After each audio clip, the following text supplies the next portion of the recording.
Tá, meu nome é Renan, eu vou apresentar esse trabalho chamado Arte Generativa com Fractais e Teoria do Caos, ou Como Fazer Coisas Bonitinhas com o Seu Computador. Meu nome é Renan Samuel da Silva, eu sou conhecido como H3NNN4N na internet, ou Bacon Listed, dependendo de onde olhar. Eu sou formado em Ciência da Computação aqui na UDESC, eu sou mestrando em computação aplicada. Peraí. Pra não ficar 3 horas dessa vez. Eu sou gatista, né? Eu gosto de gatos. Eu tomo bastante café, eu sou curioso. E eu gosto de entradas dramáticas também, eu disse que ia fazer uma. Tadã! Agora posso essa jaqueta. Pronto. Eu gosto de gatos e de pizza. E de coisas do espaço também. E essa camiseta ela não amassa. Tipo, ela tava jogada assim no chão do meu quarto. Aí eu peguei ela do avesso e coloquei no fundo da mochila. Aí agora eu fui lá, desamassei assim. Desamassei no sol, tipo, coloquei ela assim. Então, eu vou falar sobre fractais, teoria do caos, um pouco de arte generativa e eu vou falar sobre outras coisas. Eu tenho um Tumblr, ele é atualizado uma vez a cada 2 anos, mais ou menos. E eu vou ter vários QR Codes durante a apresentação. Então, se vocês quiserem baixar um reader de QR Code, só aponta ali no slide. Então, tipo, se pegar esse daqui, ele vai jogar pra cá. Durante os slides vão ter referências. Por exemplo, eu vou explicar sobre uma coisa e vou colocar um QR Code para um vídeo que explica melhor do que eu. Aí vocês podem, tipo, escaneia, salva o link e pode ver depois se quiser. É mais fácil aqui, tipo, lembrar o link, alguma coisa assim. Bom, fractais. O que são fractais? Eu não vou explicar ainda o que são fractais, mas eu vou mostrar alguns fractais. Aqui é uma folha, essa folha é gerada computacionalmente, com uma regra bem simples. E ela tem essa estrutura onde tem essa folha aqui, e se eu der o zoom nessa folha, ela é igual à folha de cima. E se eu der o zoom nessa parte, é igual a essa folha, que é igual a essa folha, e por aí vai. Eu posso fazer isso várias vezes. Aqui eu tenho uma árvore, essa árvore tem uma estrutura semelhante a essa folha. Se eu der o zoom num galho, eu vou ver que é igual a árvore. E se eu der o zoom nesse galinho, eu vou ver que é igual a esse galho, que é igual a essa árvore. E eu posso dar zoom assim. Enquanto eu tiver poder de processamento, eu vou poder continuar dando zoom. Aqui tem um fractal um pouco mais interessante. Para quem já fez NN e conhece o método de Newton-Raphson, isso aqui é um fractal gerado com o método de Newton.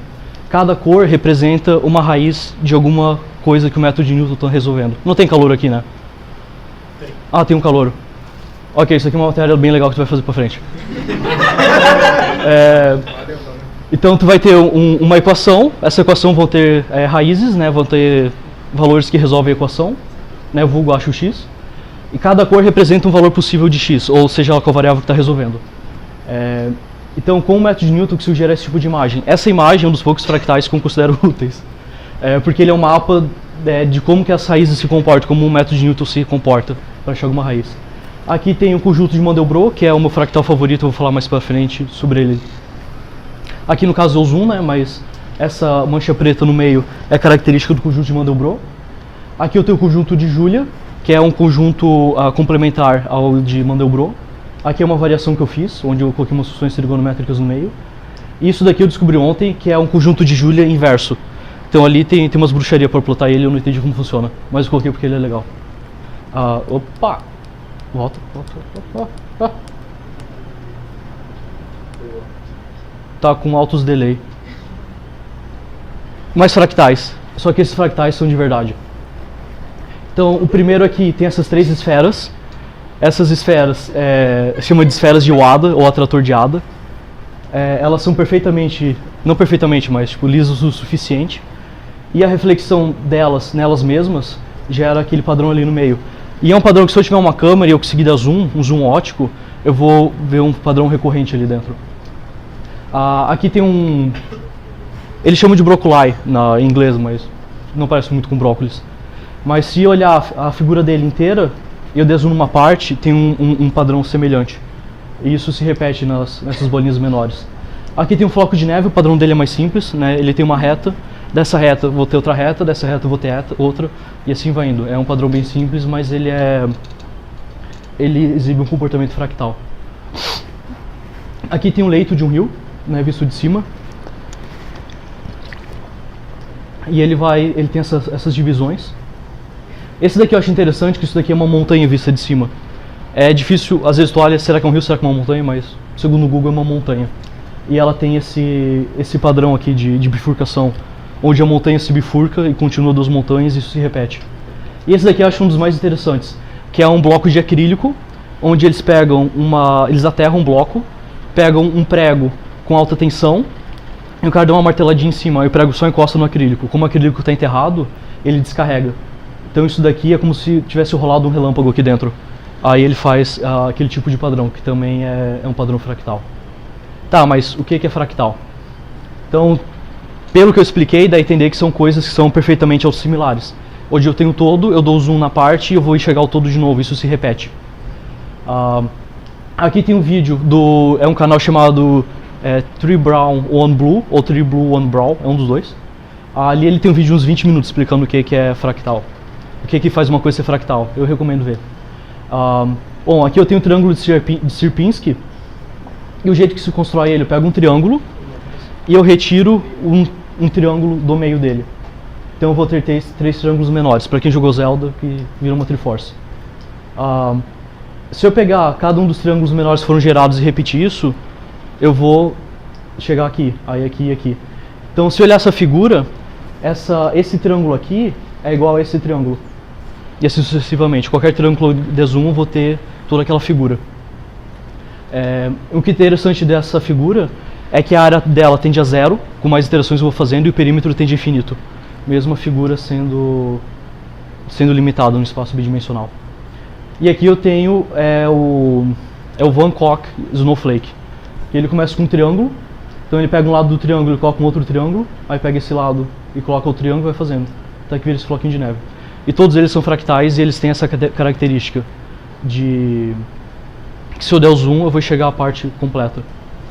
Só que aqui eu não consigo dar zoom. Se eu der zoom no rio eu vou enxergar água, eu não vou enxergar riozinhos menores.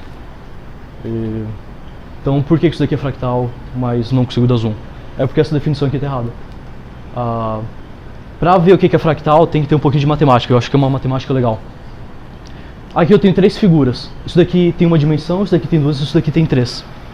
Se eu pegar essa reta e eu dividir ela em partes iguais, o mínimo eu vou ter que dividir ela em duas partes iguais. Então aqui eu vou ter duas retas, e essas duas retas, cada uma vai ter metade do tamanho da reta original. Se eu fazer isso com um quadrado, o lado do quadrado vai ter a metade do lado do quadrado original. Só que o quadrado vai ser dividido em 4 partes. E se eu olhar esse cubo com verde feio, eu vou ter o lado, vai ser a metade de novo do cubo original, só que eu vou ter 8 cubos. Então, para os computeiros já viram aqui que tem potência de 2, né? E se eu ver tem um padrão aqui. O número a razão que eu dividi, no caso todos eles, o lado diminuiu por 2. Só que aqui eu tive 2, aqui eu tive 4, eu tive 8. Em todos eles foi a razão de quanto que eu dividi, elevado a alguma coisa, vai ser igual ao número de partes que eu tive. Né? Então, se eu olhar 2 elevado a 1, eu tive 2. Eu peguei uma reta de uma dimensão, eu dividi ela em duas partes, por um fator de 2. Aqui eu tenho um quadrado, e ele é bidimensional. Então, o fator de 2 elevado à dimensão, eu vou ter o número de partes que eu consigo depois de dividir. Mesma coisa aqui. Eu tenho um cubo tridimensional, ele tem um fator de 2 quando diminui. Né? Esse lado aqui é metade desse lado, então ele diminui um fator de 2. Esse fator de 2 elevado ao número de dimensões, eu vou ter 8. Aí, o que acontece se eu pegar esse triângulo? Eu tenho esse triângulo, eu quero dividir ele em partes iguais. Eu posso dividir em 3 triângulos. Né? O meio some, e eu tenho 3 triângulos aqui. Então eu peguei o triângulo original, eu dividi ele em 3. Mas o tamanho dele é metade do anterior. Né? A base do triângulo tinha tamanho L, agora tem L sobre 2. Isso se repete, aqui fica L sobre 4, L sobre 8 e assim vai indo. Então ele diminui em fator de 2 e ele vai formar 3 pedaços. Agora, se lembrar disso daqui, aparece que a conta não fecha. Bom, o que é isso daqui? 2 elevado a 3 dá 8. Se o 3 fosse uma incógnita, eu usaria logarítmico. 2 elevado a quanto que vai dar 8? Então aqui eu posso aplicar 2 elevado a quanto que vai dar 3. Então 2 elevado a 1.58 vai dar 3. Isso quer dizer que essa figura de Sierpinski, ela tem, a dimensão dela é 1.585 aproximadamente. Mas tu vai olhar, não, mas ela é bidimensional. Aí isso daqui é mais uma extrapolação do conceito de dimensão. Então ela é bidimensional, só que se eu aplicar essa regra aqui de dimensão... Calma.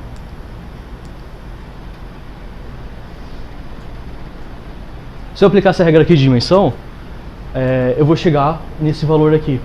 Esse valor aqui, de dimensão. Então, eu chego nessa definição, que fractais são objetos cuja dimensão não é inteira. Se eu olhar para essas imagens novamente, e eu pegar uma parte, e eu diminuir ela de modo a formar uma parte igual, eu vou achar um fator que ela diminui, e quantas partes iguais eu vou ter que dividir. Só que aí tu vai olhar, tá, mas como que eu vou dividir um brócolis tipo menor e encaixar tipo vários brócolis dentro de outro para formar igual? Aí ele entra cálculo. Aí essa parte eu não vou mostrar, porque é bem chatinha e eu não entendi. Mas a definição de verdade do que é um fractal um fractal é aquilo cuja dimensão de Hausdorff é maior do que a dimensão topológica. A dimensão topológica tem uma dimensão, tem 2 dimensões, 3 dimensões. A dimensão de Hausdorff é uma extensão disso daqui. E não vale a pena explicar. Mas agora você já tem uma ideia mais ou menos do que é fractal. Se vocês forem nesse vídeo aqui, ali ele explica muito melhor e ele mostra como que se calcula, por exemplo, a dimensão fractal de um rio. Eu acho bem interessante, vale a pena ver. Bom, agora eu vou mostrar o meu conjunto fractal favorito, que é o conjunto de Mandelbrot. O conjunto de Mandelbrot é isso daqui. O que quer dizer isso? Eu vou ter um C pertencente aos complexos, tal que existe um número S pertencente aos reais, onde para qualquer N pertencente aos naturais, o módulo de P de C elevado a N, onde 0 está iterado nele, vai ser menor ou igual do que S. Tá, o que isso quer dizer? Eu tenho isso daqui, eu tenho Z de N mais 1 é igual a Z ao quadrado de N mais C. Se eu colocar 0, se eu começar com Z valendo 0, eu vou ter 0 ao quadrado mais C, aí beleza, Z de 1 vai ser igual a C. Aí Z de 2 vai ser C, né, porque eu substituí, elevado ao quadrado mais C. E vou ficar iterando isso. Então isso daqui pode tender a 0, pode ficar periódico, por exemplo, de menos 1 ele vira 1, de 1 vira menos 1, ele vai estar periódico. Ou ele pode ficar andando pelo espaço todo, ou ele pode tender ao infinito. Se olhar na definição, os pontos que pertencem ao conjunto de Mandelbrot são os pontos que permanecem menor ou igual do que S sempre, né, para todo N, para qualquer N pertencente aos naturais. Normalmente, o conjunto de Mandelbrot a gente assume o valor de 2. Então qualquer valor de Z que eu colocar aqui e eu ficar iterando ele até o infinito e ele nunca ficar maior do que 2, ele vai pertencer ao conjunto de Mandelbrot. Aqui eu tenho o conjunto de Mandelbrot, os pontos pretos são os que pertencem ao conjunto e os brancos são os que não pertencem. Eu falei aqui no começo que o conjunto de Mandelbrot ele trabalha com números complexos. Só pensar no número complexo como vetor, ele tem duas partes, uma é real, outra é imaginária, né, mais ou menos aqui. Aqui eu tenho o eixo real, tenho o eixo imaginário. O número complexo ele vai ter duas partes, né, que é o componente real e imaginário. Basicamente a gente mexe de vetor, a gente já vê isso no primeiro semestre. A gente só não sabe que funciona com números complexos. Só algumas coisas funcionam, se fizer log disso daqui já não funciona. Não o que a gente vê no primeiro semestre. Enfim. Se eu pegar um ponto aqui, por exemplo, menos 1, ele vai ter um valor real, que é menos 1, e o valor imaginário que está no eixo vertical vai ser 0. Se eu colocar menos 1 aqui, eu vou começar com 0 aqui e o C vai ser menos 1. Na próxima iteração, eu vou ter menos 1 ao quadrado mais 1, eu vou ter 2. Aí 2 vai cair para cá. Não, 2 cai para cá. Não era 2. Fica 0, né? Fica 0, porque vai dar 1, 1 menos 1 vai ficar 0. Aí 0 vai ficar 0 mais menos 1 vai voltar para menos 1. Então se eu colocar esse ponto aqui, ele vai ficar oscilando entre menos 1 e 0. E como ele vai ficar entre menos 1 e 0, ele nunca vai ficar maior do que 2. Então esse ponto aqui pertence ao conjunto de Mandelbrot. Eu falando assim é um pouco complicado de entender, mas eu escrevi um programa para mostrar, só que o programa não rodou. Aí eu achei um site que tem uma coisa como um programa. Isso daqui é o conjunto de Mandelbrot. Se eu colocar o mouse aqui dentro, por exemplo, o mouse está ali naquele xzinho. Ele tem essa coordenada aqui, 0.2 no eixo real e 0.33 no eixo imaginário. Então ele vai ter essa órbita. Ele começa daqui, ele vai para cá, ele vai para cá, tá? Que ele vai e fica preso num lugar. Aquela série que eu mostrei, ela vai convergir para um ponto. Então eu sei que aquele ponto onde o mouse está pertence ao conjunto. Vou tentar achar -1 aqui. Tá quase em -1, tá tipo -0.96. Mas esse ponto vem pra cá, ele vem pra cá, vem pra cá, vem pra cá. Se eu mover um pouco pra cima, dá pra ver melhor, você vai ver. Ele abre em vários. Então aqui é um pouco mais complexo a órbita dele, só que ele fica indo e voltando, e ele não escapa, ele não fica maior do que 2, então ele também pertence. Esse tem um círculo cinza claro aqui, esse círculo cinza é o raio 2. Então qualquer ponto ali fora não pertence ao conjunto, garantidamente. Então se eu colocar aqui fora, ele sempre vai pra fora. Se eu colocar aqui, eu coloquei perto. Então ali tá o mouse, o ponto ele fica indo pra dentro e pra fora. Só que eventualmente ele vai pra fora de 2, então ele não vai pertencer ao conjunto. Aí a coisa interessante fica no limite entre o conjunto, o que tá no conjunto e o que não tá no conjunto. Então se eu for puxando, começa a acontecer umas coisinhas loucas aqui. Tipo, ele é bem sensível. Tipo, aqui num pixel ele tá dentro e outro pixel ele vai pra fora. Então se eu quero desenhar o conjunto de Mandelbrot, o que eu tenho que fazer? Eu pego todos os pontos do conjunto complexo, eu mapeio ele por pixel. Então o primeiro pixel vai ser -1, se eu pegar os pixels dessa linha. O segundo pixel vai ser 0.95, depois 0.90. E eu vou colocar ele nessa equação, eu vou iterar, por exemplo, por 2000 iterações. Se em 2000 ele não ficou maior do que 2, eu pinto de preto. Se ele ficou maior do que 2, eu pinto de branco. Aí eu vou ter essa figura. Essa figura aqui não é muito interessante por si só, apesar que ela já tem várias propriedades que eu vou falar mais depois, que eu acho legal. Esse link aqui eu não lembro o que é, mas vocês podem olhar e descobrir e depois me lembrem do que é. Eu acho que é zoeira isso aí, hein? Não, pior que não é zoeira, eu acho. Eu não lembro mais o que era. Peraí que eu vou descobrir agora. Ah não, o cabo estica. Enfim, a demo era aquilo que eu mostrei. Quem já viu um conjunto de Mandelbrot, provavelmente lembra dele colorido, cheio de detalhe, e não essa coisa preto e branco sem graça. Pra fazer, isso daqui é um zoom, né, do conjunto, então é um zoom em alguma dessas bolinhas ali. Se eu der o zoom, eu vou pegar os pontos, e esses pontos são mais perto do conjunto. Aqui, por exemplo, eu tenho uma área que está visivelmente dentro do conjunto. Aqui dentro não dá pra ver nesse nível de zoom, mas o conjunto inteiro ele é conexo. Então, o que eu faço? Eu pego esses pontos aqui e vou iterar eles. E eu conto quantas vezes demorou para ele ficar maior do que 2. Por exemplo, eu tenho esse ponto aqui. Contando, eu tenho tipo 1, 2, 3, 4, 5 e o 6 já está longe. Então ele demorou 5 iterações para ficar para fora. Se eu pegar um ponto mais perto, tipo esse daqui, ele vai levar, sei lá, 20 vezes. E quanto mais perto do conjunto eu tiver, mais vai demorar para ele ir pro infinito, para ele ficar maior do que 2. Então eu conto, tipo, essa região toda aqui demorou, por exemplo, 2.500 iterações. Essa daqui demorou 2.501. Nessa área aqui, que tem um azul um pouquinho mais claro, demorou 2.502. E assim vai indo. Então, por exemplo, aqui demorou 7.000. Aí o que você faz? Você vai ter esse intervalo, entre fica, por exemplo, 1.300 gerações e vai até 12.000 gerações. Você pode normalizar entre 0 e 1 e usa esse 0 e 1 para pegar as cores de uma paleta. Aí você tem esse padrão colorido. Ele ainda fica com essas faixas de cores. Tem otimizações que se faz. Eu posso, por exemplo, interpolar os pontos daqui. Então, em vez de ficar faixa, eu vou ficar um gradiente contínuo. Mas isso começa a ficar um pouquinho mais complicado e é algo que é mais legal descobrir sozinho fazendo.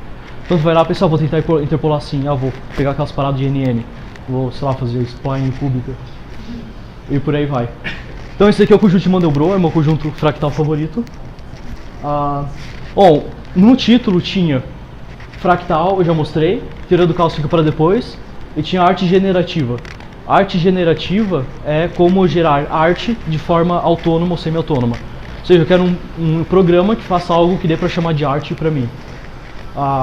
Então eu posso pegar o conjunto de Mandelbrot e fazer um programa para desenhar automaticamente o conjunto de Mandelbrot. Se eu desenhar só isso daqui, eu sempre vou ter o mesmo desenho, então é sem graça. Agora, se eu der zoom, eu vou achar coisas tipo isso daqui, que é bem mais interessante. Só que para achar isso daqui, eu tenho que ficar dando zoom. E o conjunto de Mandelbrot é um conjunto infinito. Eu vou ficar dando zoom e eu sempre vou ter detalhes novos que não foram encontrados em níveis de zoom menor. Então, em certa forma, eu vou ter uma quantidade infinita de informação ali. É claro, ela é limitada à precisão do computador. Se eu tenho um ponto flutuante, vai chegar uma hora que eu não tenho bit suficiente no computador para diferenciar um número de outro. Então eu vou dar zoom e vai começar a ficar tudo borrado e vai virar uma cor só. Aí eu posso usar precisão arbitrária, que é uma coisa que vocês vão aprender ou já aprenderam em complexidade de algoritmos.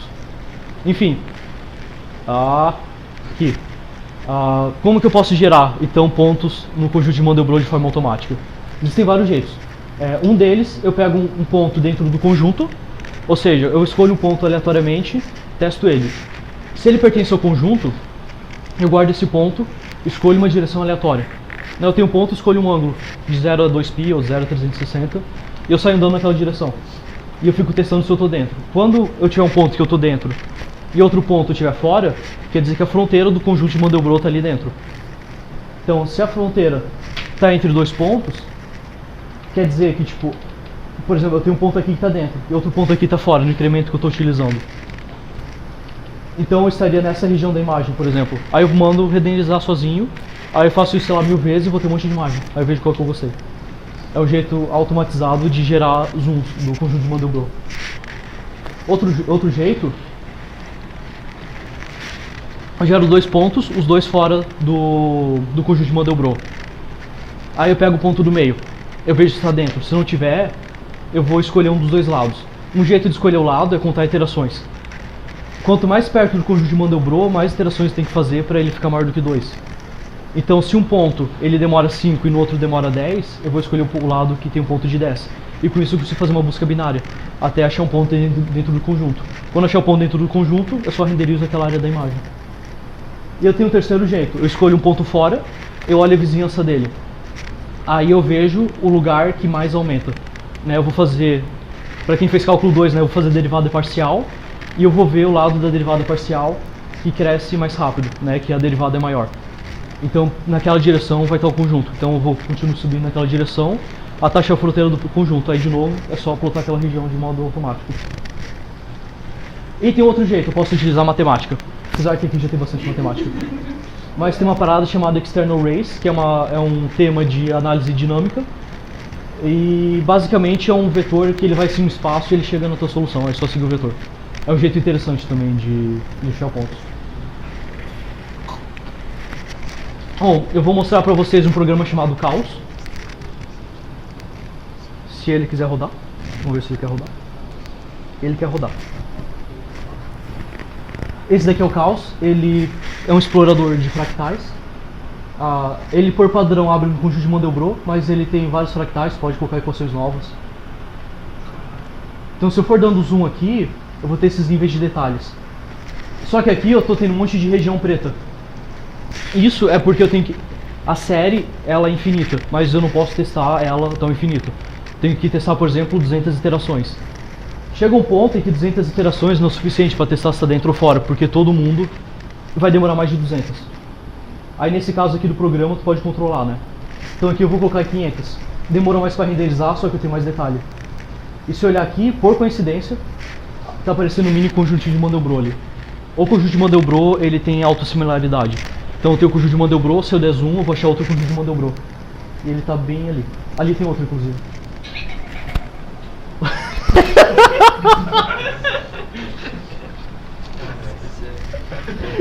Foi citado aí.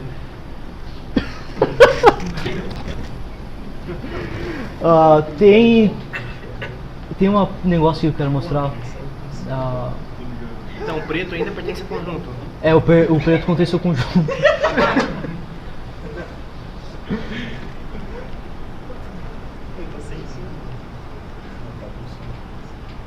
Achei. E aqui ele está interpolado. Então, se olhar nessa região com menos ruído, dá pra ver que o gradiente não tem mais aquelas faixas, ele é um gradiente liso. Isso deixa a imagem mais bonita, na minha opinião. E dá pra fazer anti-alias. Quem fez CGR sabe como fazer um anti-alias. Ou não, mas... mas é visto na matéria. Então tem... anti-alias. É sempre bom, Só ficar a tautologia, ou é verdade ou não é. Só fala coisa ou falso, daí tudo é verdade, Sim, tudo é tautologia. Enfim, aqui eu coloquei um anti-alias. Então ele remove um pouco do ruído e ele adiciona detalhes. Então vocês podem, por exemplo, vou implementar meu renderizador do conjunto de Mandelbrot em C. Ah tá, eu fiz, agora ele tá feio, porque tem muitas bandas. Eu vou colocar, vou suavizar, vou interpolar os pontos. Aí vai ficar suave. Vai ter muito ruído, porque tem muito detalhe. Faz um anti-alias. E por aí vai. Esse daqui é o caos, X, A ou S, pra quem quiser. E tem outra coisa que eu acho muito louca, que é o conjunto de Fibonacci dentro do conjunto de Mandelbrot. Eu acho isso muito, é Z ao quadrado, é Z igual a Z ao quadrado mais C, então, onde tem Fibonacci ali. O programa que eu tinha feito, ele contava quanto o tamanho da órbita. Esse daqui não conta. Mas, se eu olhar aqui, o tamanho da órbita é 3. 3 é o número do conjunto de Fibonacci. Se eu olhar aqui, o tamanho disso daqui é 5. 5 é o próximo termo do conjunto de Fibonacci. Suspeito. Se eu conseguir achar, é pura... Opa! Aqui. 1, 2, 3, 4, 5, 6, 7, 8. 8, né? 3 mais 5?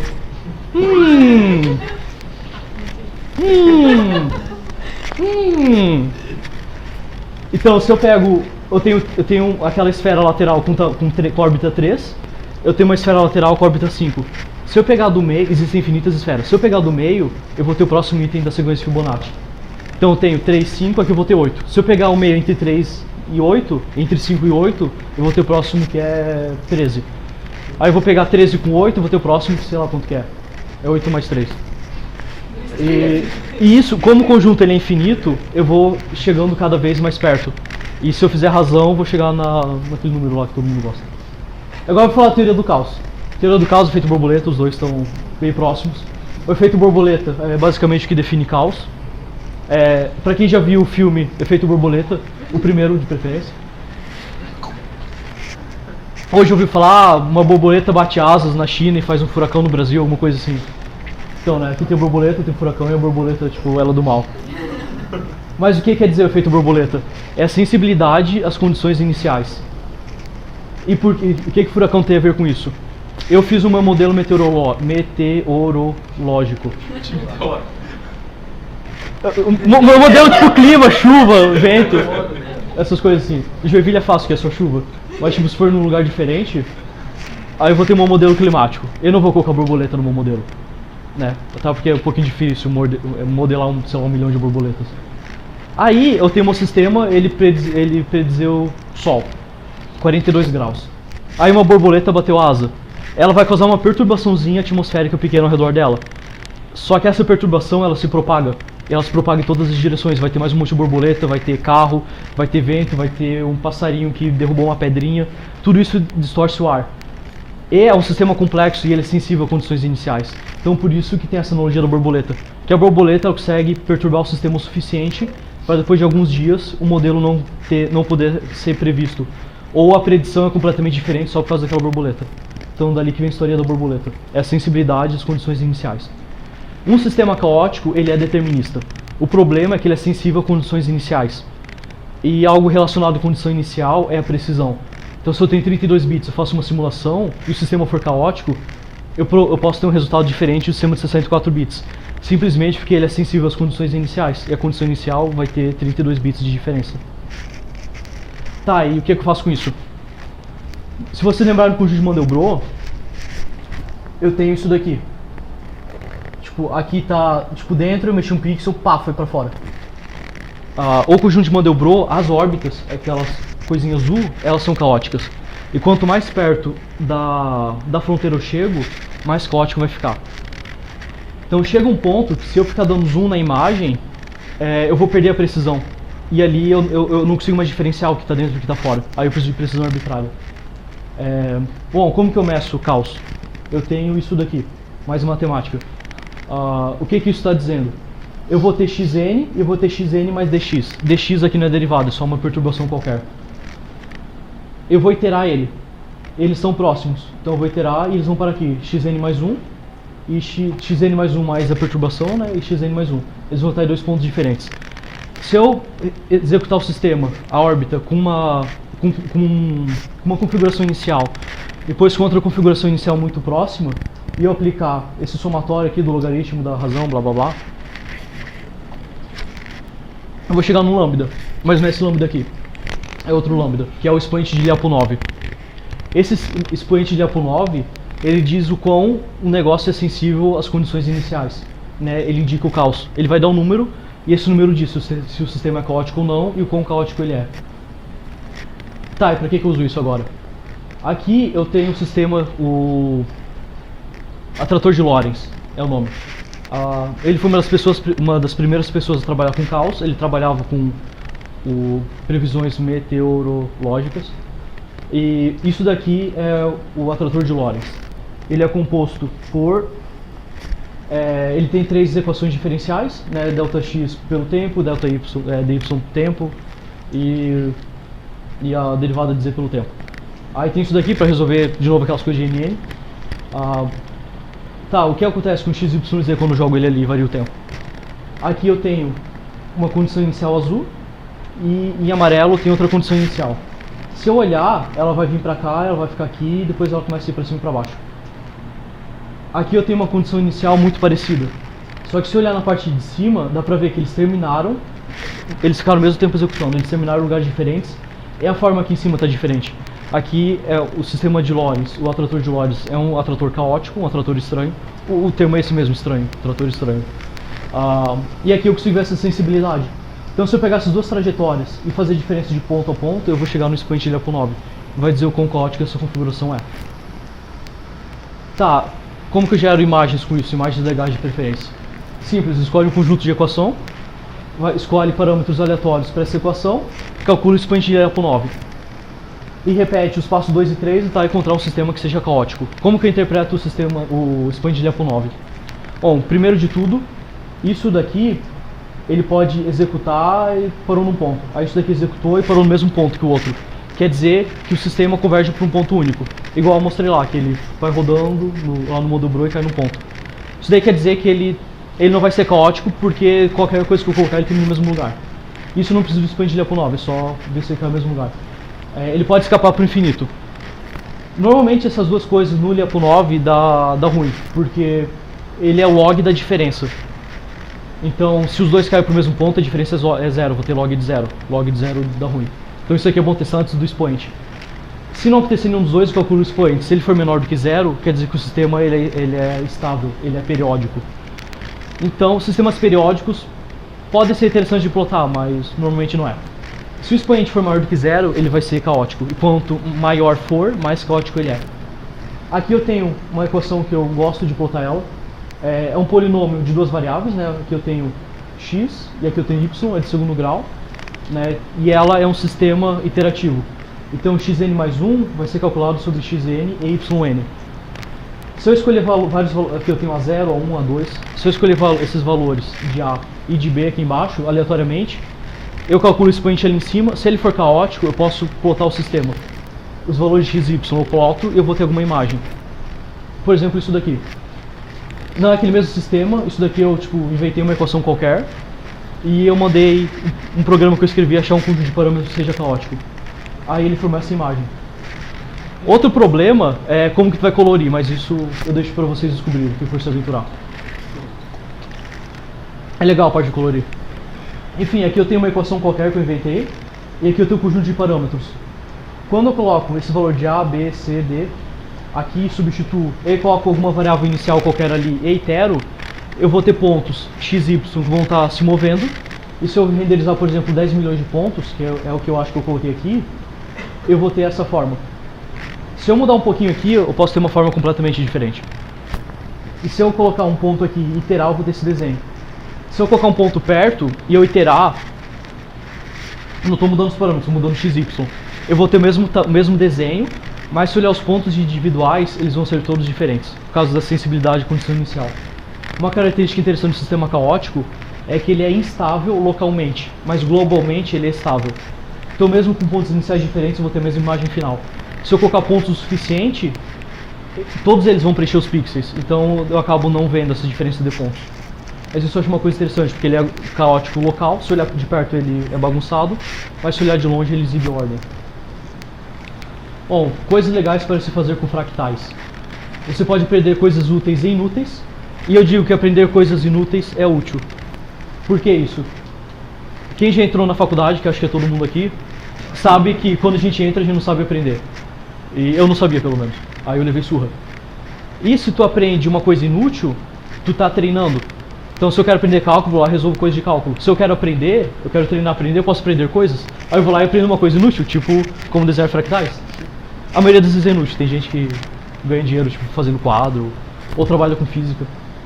Então você pode aprender coisas úteis e inúteis. Coisas úteis que dá pra aprender. Por exemplo, como resolver sistema de equação diferencial. É útil em algumas áreas.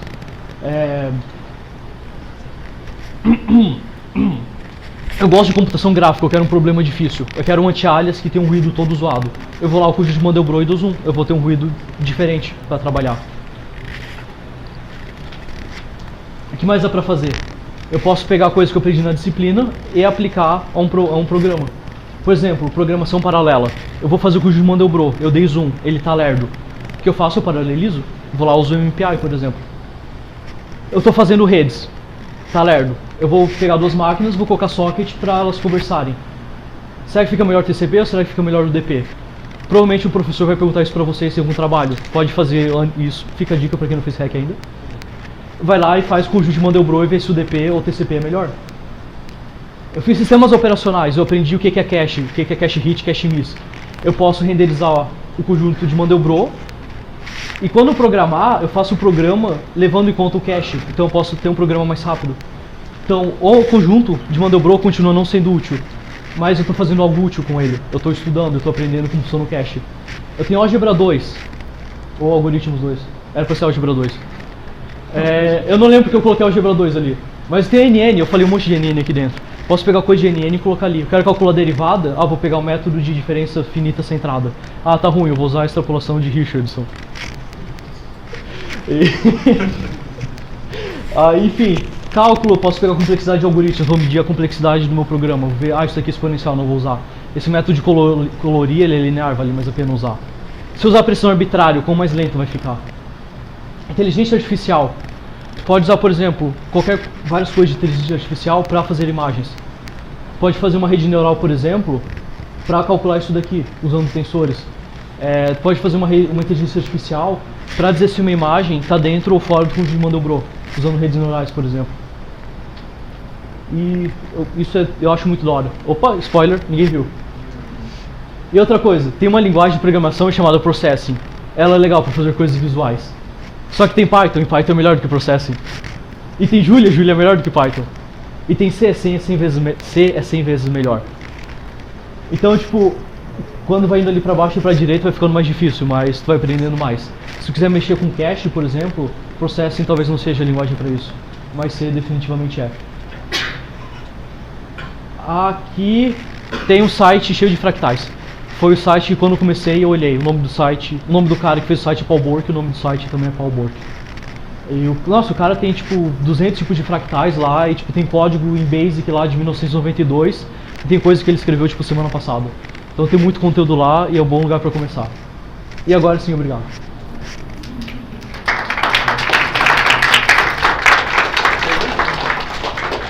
E uma informação legal, para quem estava no meu primeiro colóquio, ou o primeiro colóquio de ciência da computação, que também foi o meu primeiro, eu fiz uma apresentação parecida com essa, levou tipo, sei lá, umas 2 horas.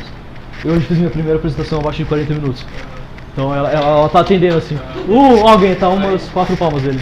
Eu tava combinando com o Renan, né? O Renan vai fazer uma pergunta e quem responder certo ganha a camiseta que ele tá usando. Quê? Eu gosto de camiseta. Eu não concordei com isso. Ok. Mas falando em perguntas... Mas eu deixo encostar na minha camiseta se quiserem.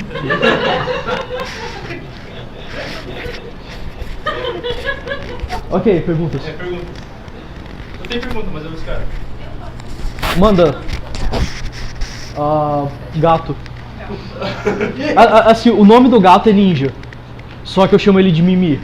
E às vezes de gato. Mimi.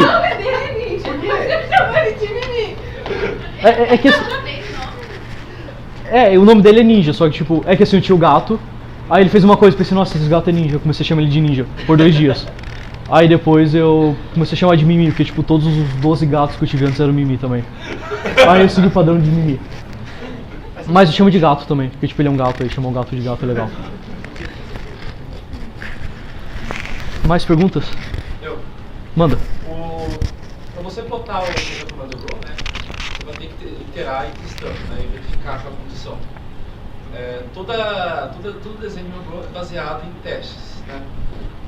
Já aconteceu, minha pergunta é, ok, o teste ele não é garantido sempre, até porque você não vai testar um número infinito. Né? Uhum.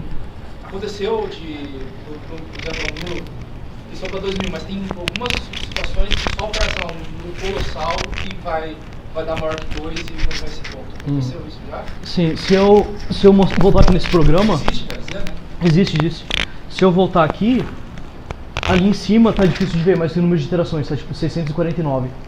Se eu diminuir pra tipo, sei lá, 300, uma hora ele vai mostrar aqui. Isso daqui não era preto antes. É que com 200 iterações ou 300, esses pontos aqui que estão pretos, ele não consegue saber se está dentro ou fora. Então ele nunca dá um falso negativo, né? Se ele falar que está fora, está fora. Mas se ele falar que está dentro, pode ser que eu não iterei o suficiente. Então o jeito de iterar, de descobrir é iterar mais vezes. Só que ele pode estar dentro, aí eu vou ter que iterar mais vezes. É quase o problema da sensibilidade. Então, isso que eu ia perguntar. Tech! Não é uma... Professor de tech ali. É um problema decidível descobrir isso de fato. Eu imagino que seja. Ok. Faz sentido ser, mas eu não... Nunca pensei nisso. Faz sentido, porque tipo, se ele falar que não tá, não tá. Se o problema parou, ele parou. Mas se ele tá rodando, eu não sei se... Pega naquele caso que tu pegou o número 1 ali, menos 1, né? Que ele ficou numa órbita de menos 1 até quando?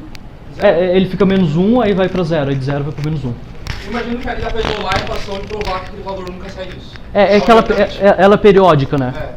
E ali, se eu considerar a precisão finita do hardware, se eu repetir uma vez um número, ele vai repetir sempre. Mas eu imagino que em alguns casos dá pra provar algebricamente, que nunca vai... Um jeito simples é detectar ciclo. Se ocorre um ciclo, ele não vai escapar pro infinito. Aí, inclusive, quanto mais eu dou zoom, mais demora. E um jeito de otimizar é detectar ciclo. Se ele achou um número, passou 10 milhões de números, voltou para algum número que já passou antes, ele vai repetir. Então eu sei que esse ponto não escapa. Só que tem pontos que ele não repete. Tipo, ele fica espalhando assim e aí isso daí não tem como saber. Sim. Aí esses pontos, se não iterar, ele vai fazer essas manchas aqui. Só que a mancha, tipo, ela não vai ficar um preto perdido aqui. O erro de precisão ele se propaga a partir de onde está o conjunto. Então, a imagem anterior, se vocês lembrarem, tinha uma mancha preta aqui no meio. Aquela mancha era do conjunto de Mandelbrot. E essa área preta se propagou a partir dali. Então, essa falta de precisão, por causa da falta de iteração, se propaga a partir do conjunto. O nome do conceito lá que globalmente é estável, mas pontualmente é caótico, caos.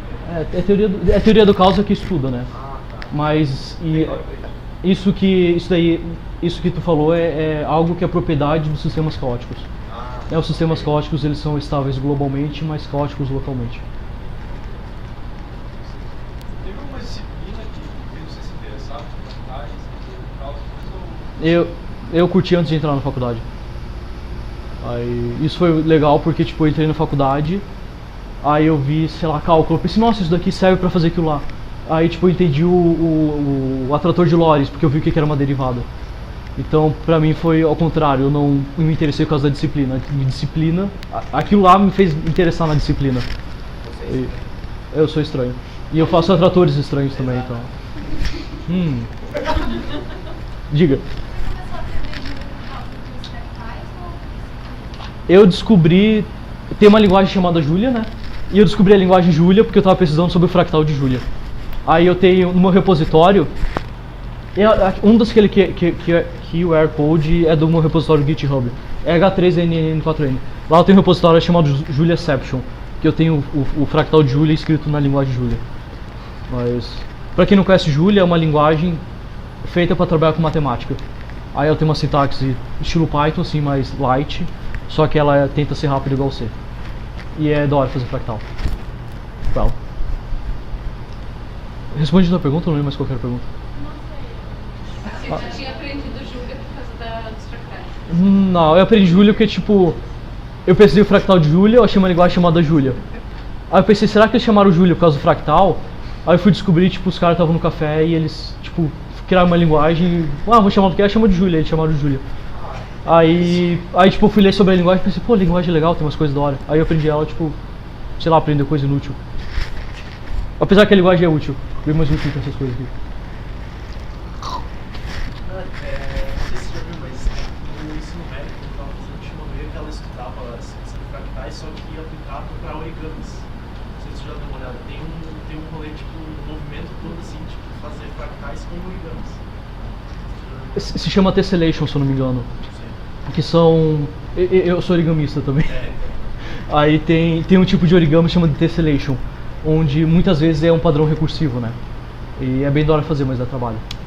Mas é Tessellation o nome. Mais alguma pergunta?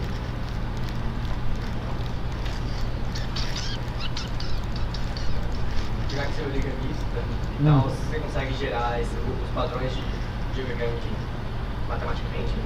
Sim. O origami é um sistema formal com axiomas e ele tem teoremas, tem corolário, corolário. Corolário.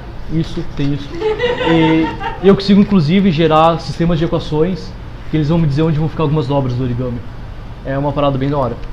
Ou dá pra pegar tipo caderninho, simples diagrama, como dobra o papel. Mas o origami eu acho uma parada bem da hora também.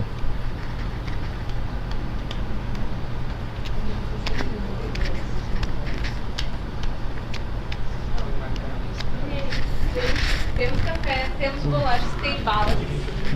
Não fujam. Vamos. Fiquem à vontade. Se algum dia alguém quiser falar de fractal comigo, ou origami, ou qualquer outra coisa, eu quase sempre tô na 110. Então, tipo, abre a porta lá e, tipo, vou estar na primeira mesa. Se eu estiver lá dentro. E o sorteio da camisa? Não, deixa eu tocar. Isso. Vou colocar aqui na linha do gato. Tá bem no meu umbigo aqui.